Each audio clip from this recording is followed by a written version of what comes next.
we are, Camp Happy Hollow, Chapter 4. I wasn't too disappointed to discover that Robin's nest was not a nest at all. It was a little wooden house surrounded by trees and grass, and more trees and more grass. "Here's our cabin," Miss Max said as she gently lifted my cage out of the car. "Looks nice," I said.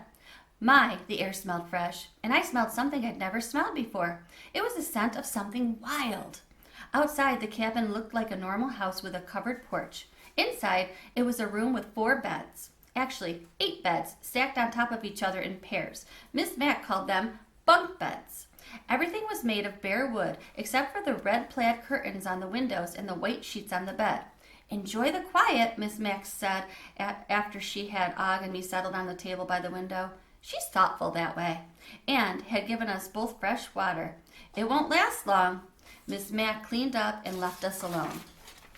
There we were, 1 frog, 1 hamster, 1 bare wood cabin. No desk, no ringing bells, no shouting, no children. I missed them all. Kirk's corny jokes, Seth and his sport scores, Aldo's sweeping, Mrs. Brisbane's stories. I was even starting to miss Mrs. Wright, but not her whistle. "What do you think of this place?" I asked Og. Og splashed around in the water but said nothing. I hopped on my wheel and began to spin. There was really nothing else to do. I tried looking out the window, but it was unspeakably frustrating. All I could see was green wherever I looked. Green tree branches when I looked up, green grass when I looked down, green bushes straight ahead. Finally, I couldn't stand it any longer. "There must be something else to see," I told Og. He splashed agreeably. So I jiggled the lock that doesn't lock, and the door swung open. I knew it would be difficult and dangerous to get down to the floor and outside. So for the first time ever, I climbed up the outside of my cage to get a little higher. I guess I surprised Og with his new behavior because he let out an amazingly loud boing. Standing on the top of my cage, I looked above some of the bushes blocking my view and see a teeny tiny bit more. There were several other cabins in sight, all of them just like the one I was in. And there was many paths that crisscrossed through the grass. Mostly, though, there were trees and more trees. I was pretty sure there had to be more out there other than trees. I knew there were birds because I could hear them singing. Thank goodness Miss Mack left the windows open. Then I heard people singing way off in the distance. I'm pretty sure I heard bongo drums playing too. Miss Mack came in at night, but she went right to bed and got up very early in the morning. She did this a few days in a row. 8 beds, 1 human, nothing much to do. Sometimes I would hear skitter, skitter, skitter, and scritch, scritch, scritch. "Who's making that noise?" I asked Og one day when my curiosity got the best of me. "Is it inside or outside?" "Boing, boing," said Og, leaping around his tank.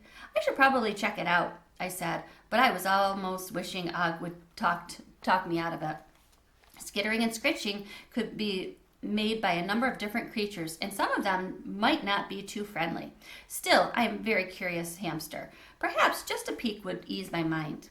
With a lump in my throat, I jiggled the lock that doesn't lock. I was about to swing the door open when I heard footsteps approaching. I pulled the door back just as Miss Mack came into the cabin. She was wearing shorts and a shirt that had the words Camp Happy Hollow printed on the front. "You must think I abandoned you," she said. The thought had crossed my mind, especially when I heard that skittering sound, but I was too polite to mention it. But I was glad to have a reason to stay in my cage.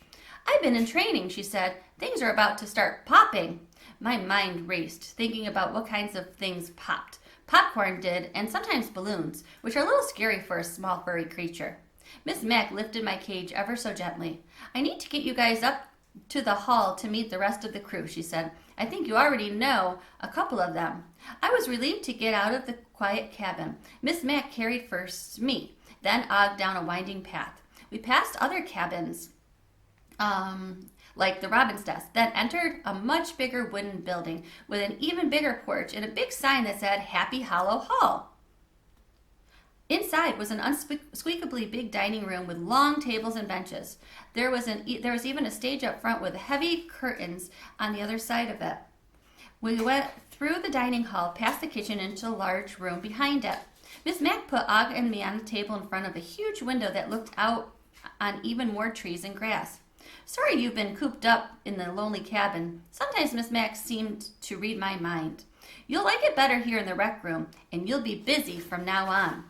"Doing what?" I squeaked. but she had moved to the door where she was talking to someone. Busy doing what, Og? I asked my neighbor. He wasn't paying attention. He was enjoying the waves in his tank and that he created by our move. They made me feel a little seasick.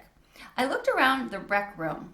It didn't look like a wreck at all. There were couches and tables and chairs and a fireplace and a bookshelf and cabinets. Oh, it was a cozy place. Meet our first campers, Miss Mack told whoever was at the door. I scampered up the tree branch in my cage to see who was coming in, and I almost fell right off again when I saw, well, I couldn't believe my eyes. It was Aldo.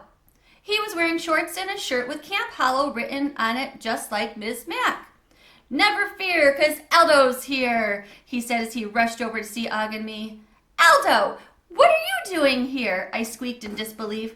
I told you I was leaving town, he said. I didn't tell you I was coming here to be a counselor. And guess who else is here? He turned and gestured toward the doorway. Come here, honey. Suddenly, Aldo's wife, Maria, was standing in front of me, smiling happily.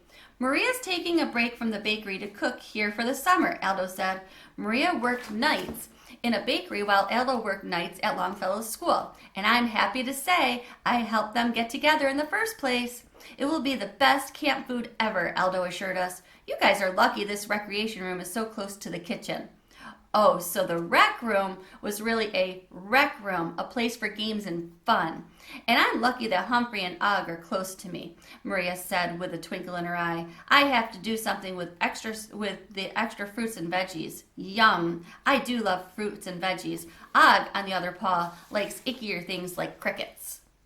More people came in. Miss Mack called them counselors. Some were grown-ups like Aldo, some were college students, and there were junior counselors who were high school age. Miss Mack brought some of them over to meet me. It was hard to tell them apart because they all had on shorts and identical shirts.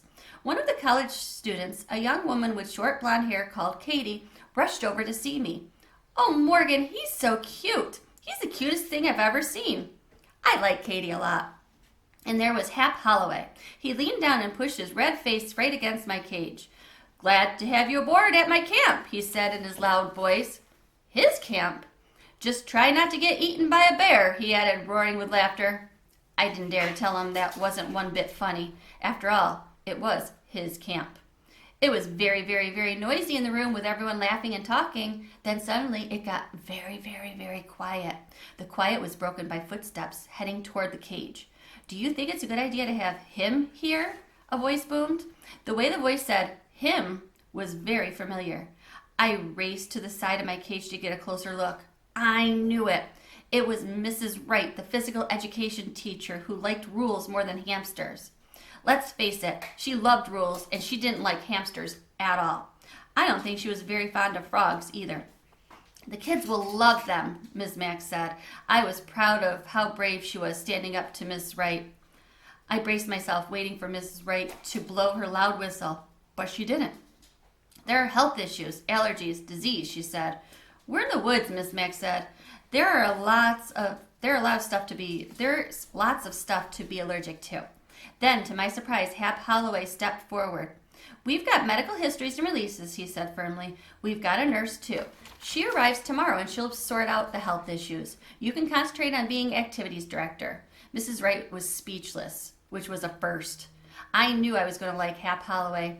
Now it's time for pizza and singing, Hap told the group, and in the morning, the fun begins. Actually, I had a lot of fun that evening. Aldo and Miss Mack slipped me bits of lettuce and carrots from the salad, and I even got a tiny piece of pepper from the pizza.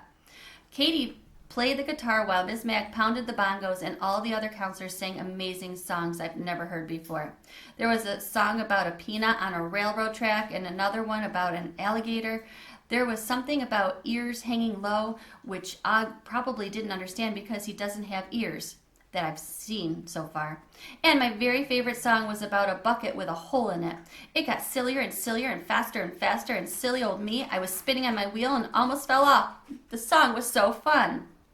It was the real fun. If the real fun was beginning tomorrow, I knew that I was going to like Camp Happy Hollow a lot, even if I didn't know who would be sleeping in all those beds. Note to self, humans tend to pop up where you least expect them, and some of them have whistles. So that's the end of that chapter. So I can't wait to hear all the adventures they're going to have at summer camp. We'll wait and see.